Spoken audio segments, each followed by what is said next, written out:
की या केसमध्ये अपडेट असं आहे की वाल्मिक कराड येत्या 24 तासामध्ये सरेंडर करू शकतात, त्याविषयी सुद्धा आपण बोलणार आहोत. सुरेश, सर्वप्रथम हे की लोकांचा इंटरेस्ट आहे की नेमकं त्या दोन महिला कोण?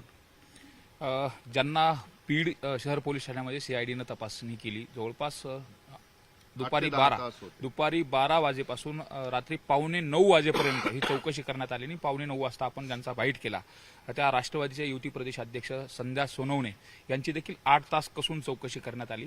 त्यामुळं नेमकं ही 8 तास कसून काय चौकशी केली यावरून देखील प्रश्न उपस्थित केला जातोय. मात्र त्यांनी देखील त्या बाईटमध्ये सांगितलं की मी एका पक्षाची पदाधिकारी असल्या कारणानं मला या सगळ्याशी संबंधित राहावं लागलं, सगळ्याशी संपर्कात जावं लागतं.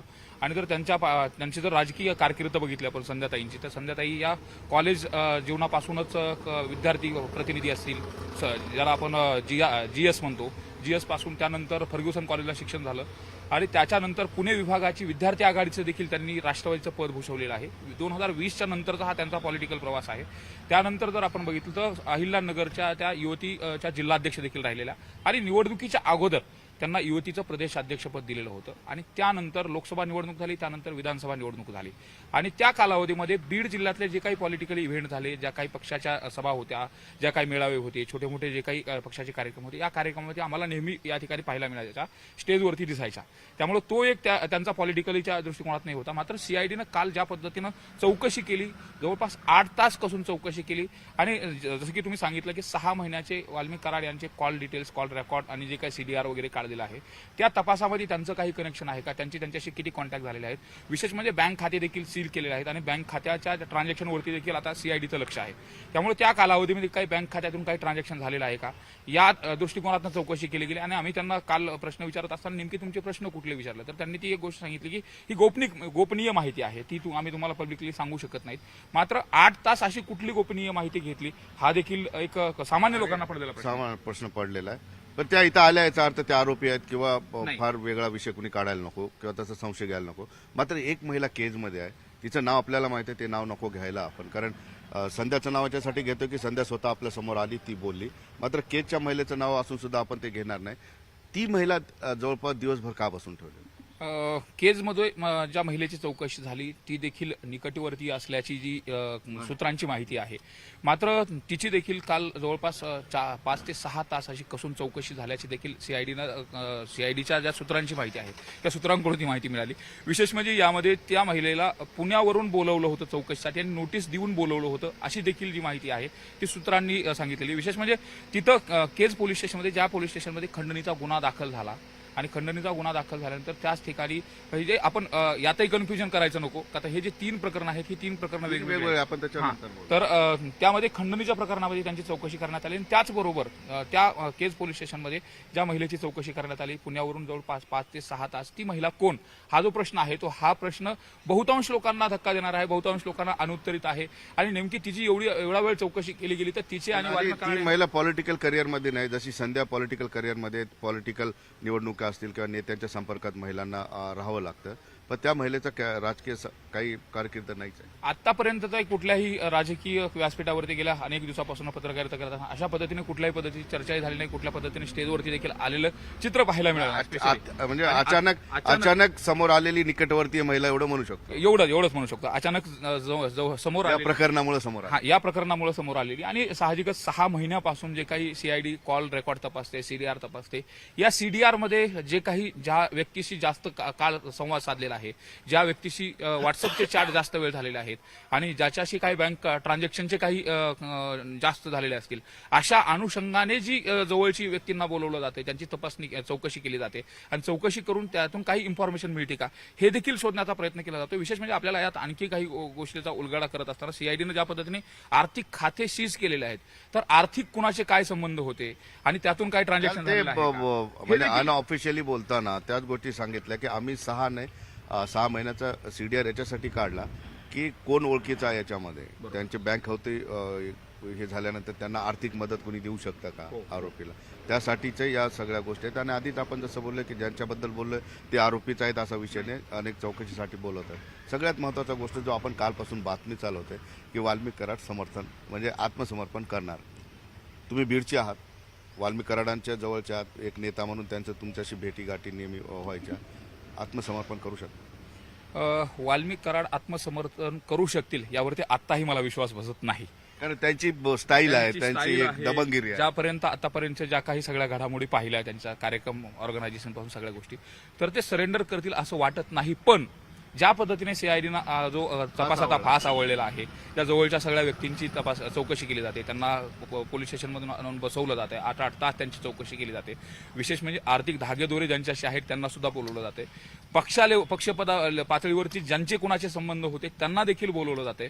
त्याचबरोबर कुटुंब असेल आणि इतर जे काही नातेवाईक आहेत त्यांना देखील बोलवलं जाते. जसं की काल आपण सीआयडीच्या अधिकाऱ्यांनी अनऑफिशियली ज्या काही गोष्टी आपल्याशी डिस्कस झाल्या त्यामध्ये 150 ते 200 व्यक्तीची चौकशी केली गेली.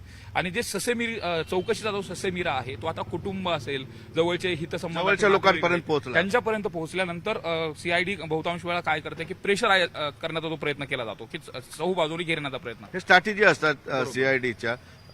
राजकीय दबाव, त्यानंतर सामाजिक दबाव, त्यानंतर सरळ सरळ मेंटल टॉर्चर असतं त्यांचं. आणि आरोपी जो बाहेर आहे, फरार आहे, त्याला जर कळालं आपल्या घरच्या लोकांना आपल्यामुळे त्रास होतो, खास करून महिलांना जर आणून अशा वेळेला बसवलं गेलं, हा तपासाचा जरी भाग असला तर एक मानसिक दबावाचा एक स्ट्रॅटेजी असते सीआयडीची. ती सुरुवात केलेली आणि सीआयडी सगळ्यात शेवटचा पत्ता हा खोलतो. म्हणजे सीआयडीने आता शेवटचा पत्ता टाकलेला. 100% सीआयडीनं तो शेवटचा पत्ता टाकलेला आहे. आणि काल ज्या पद्धतीनं ज्या आर्थिक संपत्ती आहेत त्या सुद्धा सील करण्याच्या अनुषंगाने, त्या जप्त करण्याच्या अनुषंगाने न्यायालयात देखील नोटीस दिली, न्यायालयाला परवानगी मागितलेली. त्यामुळे जर हितसंबंधाचा विषय झाला, आर्थिक हितसंबंधातून जोडले गेले तर खूप सारे असतील. मग हे जी काही झाकलेली प्रकरणं आहेत ती पुन्हा नव्यानं पुढे येऊ नयेत. आणि ती प्रकरणं जर आपण चौकशीच्या सामोरं गेलो, पोलिसांना सरेंडर झालो, तर सरेंडर झाल्यानंतर जे काही कायदेशीर प्रक्रिया आहे ती चालत राहील. मात्र जे झाकलेली प्रकरण, झाकलीमूठ सवा लाखाची जसं म्हणतो आपण, ती महत्वाची गोष्ट अशी आहे की जर समजा आत्मसमर्पणाशिवाय आता त्यांच्याकडे पर्याय सीआयडीने ठेवलेला नाही आहे, ते जर आत्मसमर्पण करणार असतील तर तुला वाटतं ते बीडमध्ये आत्मसमर्पण करतील? मला वाटत नाही की ते बीडमध्ये आत्मसमर्पण करतील, कारण या ठिकाणी सामाजिक संघर्ष होऊ शकतो. मला पण तेच वाटतंय. आणि सीआयडी ज्या पद्धतीने आता बातम्या सुद्धा येत आहेत की काही ठिकाणाहून ताब्यात घेतलं वगैरे वगैरे, हे जे रुमर्स असतील, खोट्या बातम्या रुमर्स असतील, त्याला काय कुठला पुरावा नाहीये.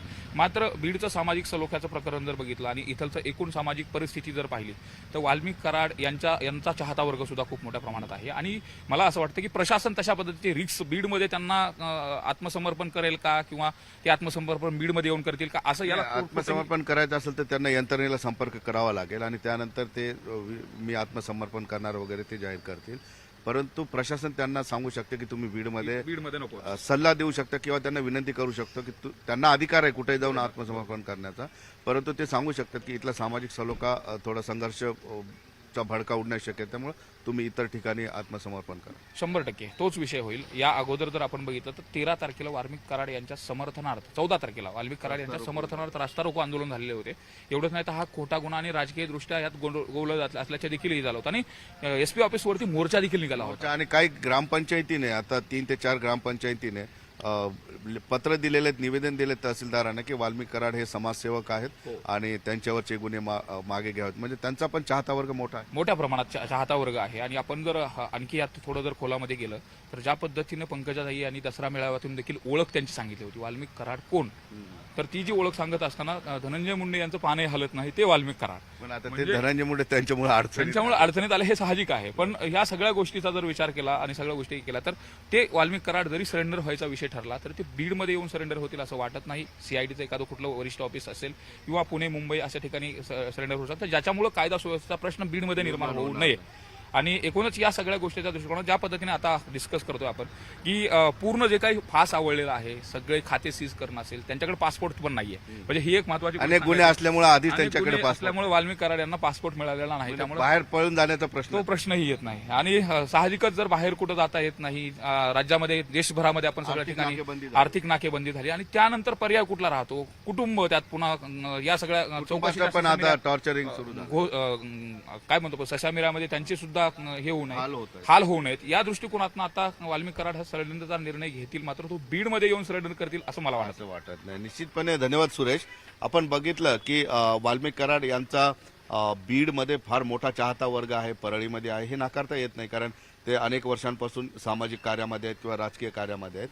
ते आत्मसमर्पण करतील का नाही करतील याबद्दलचं मी सुरेशला ज्यावेळेस विचारलं, त्यांनी सांगितलं आत्मसमर्पण ते करणं फार अवघड आहे. कारण काय त्यांची एक इमेज आहे, दबंग नेता म्हणून आहे, सडाफटिंग नेता म्हणून आहे, बिंदास नेता म्हणून आहे. परंतु आता त्यांची सगळीकडूनच जे आहे त्यांना घेरण्याचा प्रयत्न सीआयडीने केलेला आहे आणि ज्या पद्धतीनं सीआयडी त्यांना घेरते आहे त्यानुसार आपल्याला सहज सांगता येतं की आता वाल्मिक कराड यांच्याकडे आत्मसमर्पणाशिवाय दुसरा पर्याय नाही. कारण आर्थिक नाड्या बंद झालेल्या आहेत, घरातल्या जवळच्या लोकांना आणून मानसिक दबाव सीआयडी देते आहे. हा स्ट्रॅटेजीचा भाग आहे. कारण फरार आरोपी त्यामुळं रागात यावा किंवा तो अगदी आपल्या घरच्या लोकांना आपल्यामुळं त्रास होतो या मानसिक भावनिक विचारात जावा आणि तो बाहेर येईल अशा पद्धतीची स्ट्रॅटेजी असते. आणि जसं मी आधी सांगितलं की ज्यांच्याबद्दल आम्ही बोललो त्या 2 महिलांबद्दल सीआयडीने त्यांना या ठिकाणी आणलं. सीआयडीने चौकशीसाठी बोलवतं याचा अर्थ त्या आरोपी आहेत किंवा त्या दोषी आहेत असं अजिबात नाही. अनेक लोक या ठिकाणी आले, त्यांना बोललं आणि त्यांना सोडून दिलेलं आहे. त्यामुळे आता नेमका प्रश्न असा आहे की वाल्मिक कराड यांच्यासारखा दबंग बिंदास नेता आत्मसमर्पण करेल का आणि आत्मसमर्पण केलं तर ते कुठं करणार हा दिवसभरातला प्रश्न सगळ्यांच्या समोर असणार. नमस्कार, मी सिद्धार्थ गोदाम आणि माझ्यासोबत आहे माझा सहकारी सुरेश जाधव. निश्चितपणे बीड मर्डर केसमध्ये आजची अपडेट काय नेमकं आज होणार आहे किंवा काल दिवसभरात काय झालं याविषयी माहिती देण्यासाठी सुरेश आणि आम्ही दोघं लाईव्हला आलेलो आहे. फार महत्त्वाच्या गोष्टी यामध्ये घडत आहेत या मर्डर केसमध्ये. कालसुद्धा बऱ्यापैकी काही घडामोडी घडलेल्या, मात्र या सगळ्या असताना 2 महिलांकडे खास करून सीआयडीचं लक्ष गेलेलं आहे. या दोन्ही महिलांना दिवसभर, एक महिला केजमध्ये दिवसभर बसून तिची चौकशी केली आणि एक महिलाला बीड शहर पोलीस ठाण्यामध्ये दिवसभर बसून चौकशी केली. नेमक्या या 2 महिला कोण आहेत, वाल्मिक कराडांचं यांचा काय संबंध येतो? कारण सीआयडीने सांगितल्याप्रमाणे जवळपास 6 महिन्याचा सीडीआर वाल्मिक कराड यांचा त्यांच्या हाती आलेला आहे. त्यामुळे 6 महिन्यात त्याच्याशी कोण कोण संपर्कात होतं, कोण फोनवर होतं, काय भेटीगाठी झाल्या, काय मेसेजेसची आदानप्रदान झाली, याबद्दल माहिती असलेल्या लोकांना या ठिकाणी बोलवतं. चर्चा करण्याआधी मी तुम्हाला स्पष्ट हे सांगतो की सीआयडी अशा प्रकरणामध्ये अनेक लोकांना चौकशीसाठी बोलवत असतं. चौकशीसाठी बोलवलेल्या ती मीडियामध्ये त्यांचा चेहरा दिसलेल्या लोकांना आरोपी समजण्याचं कारण नाही. कारण सीआयडीने बोलवलं म्हणजे तो आरोपी असतो असं नाही. सीआयडी अनेक लोकांना बोलवत असतं, त्यांच्याकडून फरार आरोपीबद्दल माहिती घेत असतं किंवा त्यांचा काय संबंध आहे या पद्धतीची सॉफ्ट माहिती घेत असतं आणि त्यांना ते लगेच सोडून सुद्धा देत असतात. या प्रोसेसचा भाग आहे. त्यामुळे कुणालाही आरोपी समजण्याचं कारण नाही. दुसरी महत्त्वाची गोष्ट अशी आहे की या केसमध्ये अपडेट असं आहे की वाल्मिक कराड येत्या 24 तासामध्ये सरेंडर करू शकतात. त्याविषयी सुद्धा आपण बोलणार आहोत. सुरेश, सर्वप्रथम हे की लोकांचा इंटरेस्ट आहे की नेमकं त्या 2 महिला कोण? ज्यांना बीड शहर पोलीस ठाण्यामध्ये सीआयडीनं तपासणी केली. जवळपास दुपारी 12 वाजेपासून रात्री 8:45 वाजेपर्यंत ही चौकशी करण्यात आली आणि 8:45 वाजता आपण ज्यांचा बाईट केला त्या राष्ट्रवादीच्या युती प्रदेशाध्यक्ष संध्या सोनवणे यांची देखील 8 तास कसून चौकशी करण्यात आली. त्यामुळं नेमकं ही 8 तास कसून काय चौकशी केली यावरून देखील प्रश्न उपस्थित केला जातोय. मात्र त्यांनी देखील त्या बाईटमध्ये सांगितलं की मी एका पक्षाची पदाधिकारी असल्या कारणानं मला या सगळ्याशी संबंधित राहावं लागलं, सगळ्याशी संपर्कात जावं लागतं. आणि जर त्यांची जर राजकीय कारकीर्द बघितली आपण संध्याताईंची, तर संध्याताई या कॉलेज जीवनापासूनच विद्यार्थी प्रतिनिधी असतील,